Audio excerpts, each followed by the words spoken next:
코로나19 확산세가 진정 국면에 접어든 스페인이나 이탈리아 등 유럽 국가들과는 달리 러시아의 상황은 심상치가 않습니다.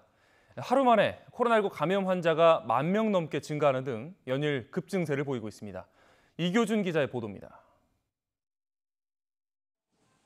러시아에서 하루 신규 확진자 수가 처음으로 10,000명을 넘어섰습니다.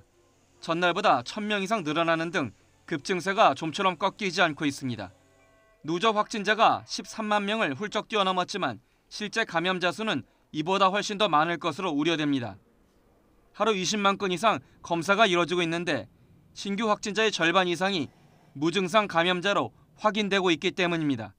Основные распространители – это, конечно, носители. Поэтому, когда на ранних стадиях выявляется инфицированность, я еще раз повторяю, инфицированность растет, а не заболеваемость. 이에 따라 러시아 정부는 이달 11일까지로 정한 근로자에 대한 유급 휴무와 주민 자가격리 등 제한 조치를 연장하는 방안을 검토하고 있습니다. 이에 비해 이탈리아와 스페인 등 다른 유럽 국가들은 확산세가 둔화하면서 조심스럽게 봉쇄 완화를 준비하는 분위기입니다.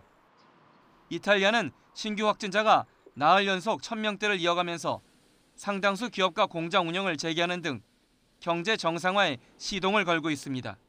La produzione è ripartita non subito a pieno regime, ma a regime ridotto e mano a mano stiamo crescendo con i volumi e quindi con il personale presente in azienda.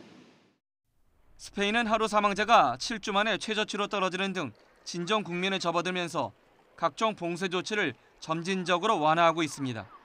스페인 정부는 운동과 산책 등 외출을 허용한 데 이어 미용실 등 예약제로 운영되는 가게 영업도 허용할 방침입니다. 독일에서는 완화 조치에 따라 쾰른 대성당이 3월 중순 이후 처음으로 주일 미사를 재개했습니다.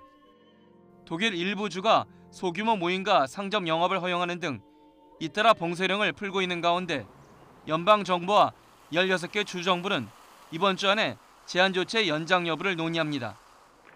유럽 각국은 단계적 완화 방안을 모색하면서도 5월이 이번 사태의 중요한 변곡점이 될 것으로 보고 여전히 긴장의 끈을 놓지 못하고 있습니다. YTN 이교준입니다.